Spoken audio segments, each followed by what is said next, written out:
Korea সর্বদা সংঘের পরিচালনায় সকাল থেকেই একদিনব্যাপী 8 দলীয় পাওয়ারবল টুর্নামেন্ট হলো।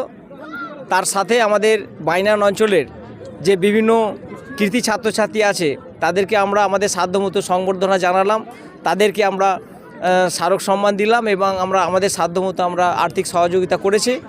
আগামীকাল সকাল থেকেই কোরিয়া সর্বদা সংঘের পরিচালনায় স্বেচ্ছায় রক্তদান শিবির অনুষ্ঠিত হবে। গত বছরে আমরা 50 জনের ওপরে রক্তদাতা ছিল।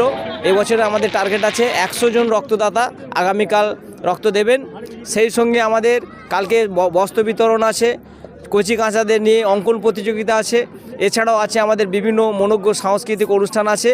আমরা প্রতি বছরই কোরিয়া সর্বদাই সংঘ বিভিন্ন সামাজিক কাজের মধ্য দিয়ে আমরা এলাকার মানুষের আপদে বিপদে থাকার ক্লাবের সামর্থ্য মতো আমরা বিভিন্ন সামাজিক কর্মকাণ্ড নিয়ে আমরা জড়িয়ে থাকি।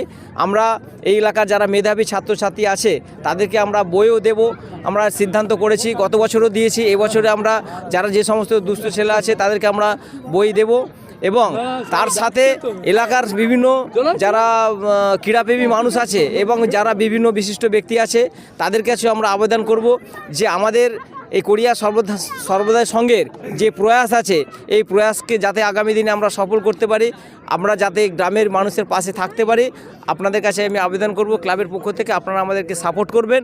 আমরা এলাকার বিভিন্ন পিছিয়ে পড়া যারা মেধাবী ছাত্রছাত্রী আছে, পিছিয়ে পড়া মানুষ আছে, তাদের যাতে আগামী দিনে আমরা সহযোগিতা করতে পারি সেইটা নিয়ে সেই কাজ নিয়ে আমরা এগোচ্ছি এবং আগামী দিনে আমাদের পরিকল্পনা আছে আমরা অক্সিজেন পরিষেবা দেবো। ক্লাবের পক্ষ থেকে আমরা ফ্রি অক্সিজেন পরিষেবা দেবো। এলাকার অক্সিজেন পায় না মানুষ, কীভাবে শয়ে মানুষ হাজার মানুষ বিনা অক্সিজেনে মারা গেছে। আমরা তাই ডিসিশন করেছি আগামী কয়েকদিনের মধ্যে বা আগামী কয়েক মাসের মধ্যে আমরা অক্লান্ত চেষ্টা করছি যে আমরা একটা অ্যাম্বুলেন্স পরিষেবা আমরা দেব কোরিয়া সর্বদা সংঘের নামে। আমরা এই অ্যাম্বুলেন্সটা পরিষেবাটা দেবে এই কারণেই যে এলাকার মানুষ বিভিন্ন যারা দুস্থ মানুষ আছে তাদের আমরা অল্প খরচে আমরা সেখানে অ্যাম্বুলেন্স পরিষেবাটা দেব। আমরা চেষ্টা করছি অ্যাম্বুলেন্সটা যাতে খুব শীঘ্রই আমরা হাতে পাই সেই চেষ্টা আমরা করছি।